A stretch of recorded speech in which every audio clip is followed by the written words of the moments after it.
Welcome to Chitra சமையல். இன்றைக்கி நாம் இன்ட்ரெஸ்டிங்காக செய்யக்கூடிய ஒரு கிரேவி தான் எடுத்திருக்கோம். பாலக்கீரை துவரம்பருப்பு கிரேவி. இதில் நார்சத்து, புரதச்சத்து, நிறைய மருத்துவ குணங்கள் நிறைஞ்சு இருக்குது. இதில் சர்க்கரை வியாதி உள்ளவங்க இதை ரெகுலராக எடுத்துக்கிட்டால் சர்க்கரையுடைய அளவு குறையும், உடம்பு வலுப்பெறும். இதை ரொம்ப ஈஸியாக செய்யலாம். வாங்க, இதுக்கு தேவையான பொருள் நம்ம இப்போ பார்க்கலாம். ஒரு சின்ன கட்டளவு பாலக்கீரை எடுத்துருக்கோம். இதை நல்லா கழுவி பொடியாக கட் பண்ணி வச்சுருக்குறோம். தக்காளி ஒரு மீடியம் சைஸ் 2, பொடியாக நறுக்கின பூண்டு ஒரு 4 பல், பொடியாக நறுக்கின சின்ன வெங்காயம் ஒரு 15, மிளகாத்தூள் 1 ஸ்பூன், துவரம்பருப்பு 25 கிராம், பச்சை மிளகாய் 2 நீளவாக்கில் கட் பண்ணி வச்சுருக்குறோம். இது மல்லிப்பொடி 1 ஸ்பூன், மஞ்சள் தூள் 1/4 ஸ்பூன், சீரகம் ஒரு 1/2 ஸ்பூன். வாங்க இப்போ நம்ம செய்ய ஆரம்பிக்கலாம்.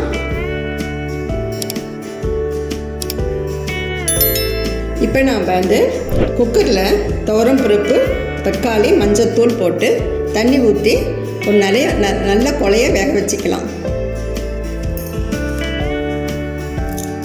பாருங்கள், இப்போ துவரம்பருப்பு, தக்காளி, மஞ்சத்தூள் எல்லாம் போட்டு குக்கரில் நல்லா இப்போ குழைய வேக வச்சு எடுத்துக்கிட்டோம்.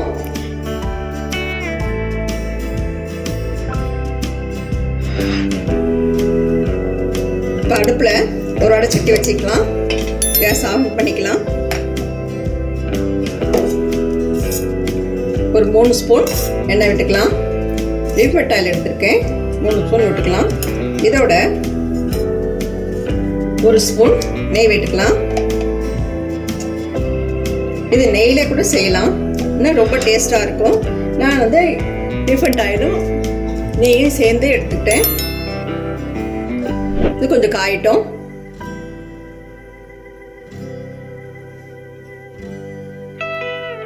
காய்ஞ்சிடுச்சு. இப்போ சீரகம் போட்டுக்கலாம்.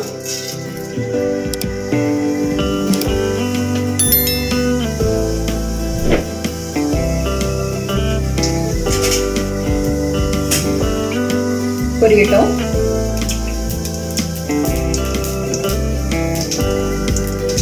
அடுப்பை ஒரு மீடியம் சைஸ் வச்சுக்கலாம்.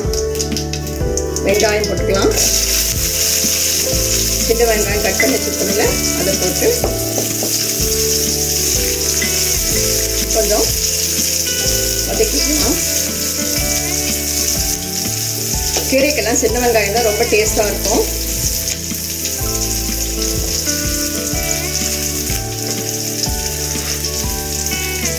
இதோட பூண்டு கட் பண்ணி வச்சுருக்கோம்ல, இந்த பூண்டு போட்டுக்கலாம்.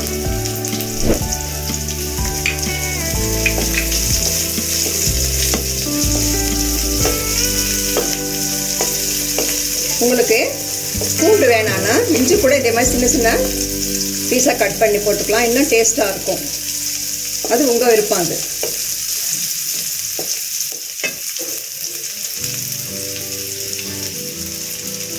இப்போ பச்சை மிளகாய் போட்டுக்கலாம். கீரை வச்சுருக்கிறோம்ல பச்சை மிளகாய், அதை போட்டு ஒரு புரட்டிக்கலாம்.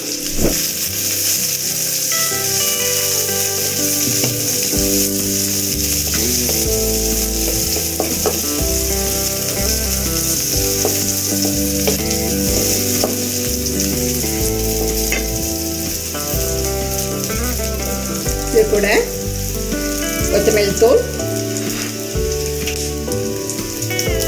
மிளகாத்தூள், பெருங்காயத்தூள் கொஞ்சம் போட்டுக்கலாம். பருப்பு வேக வைக்கும் போது போட்டேன், இருந்தாலும் இது இப்போ தாளிக்கும் போது போட்டு நல்லாயிருக்கும். இது புரட்டு போட்டுக்கலாம். கீரை, பாலக்கீரை போட்டுடலாம். இது பார்க்க நிறைய இருக்கிற மாதிரி இருக்கும். கொஞ்சம் வேக வைக்கும்போது கொல்லாம் சுருங்கி போய் கொஞ்சமாக தான் வரும்.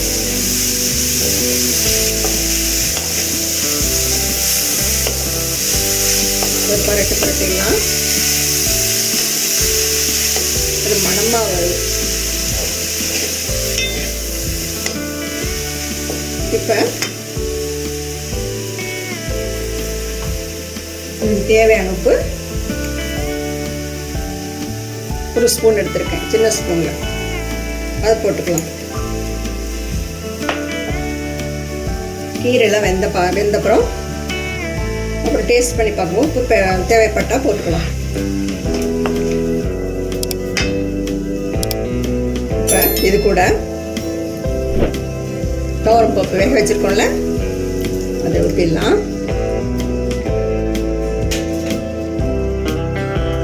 ஊற்றிட்டு கொஞ்சம் தண்ணி ஊற்றிடலாம்.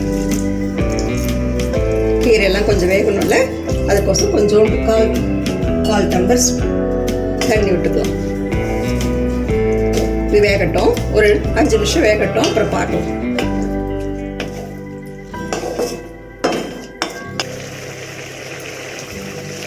பாருங்க, கீரை, பருப்பு, பச்சை மிளகாய், பூண்டு எல்லாம் நல்லா வெந்து நல்ல கிரேவியாக வந்துடுச்சு. வாசனையும் தூக்கலாக இருக்குது, பார்க்கவும் நல்லா இருக்குது. இதை இப்போ நம்ம டேஸ்ட் பண்ணி பார்க்கலாம்.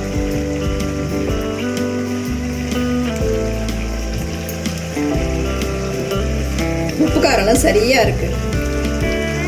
இதை நம்ம ஒரு பவுலில் மாற்றிக்கலாம். கேஸ் ஆஃப் பண்ணிடலாம்.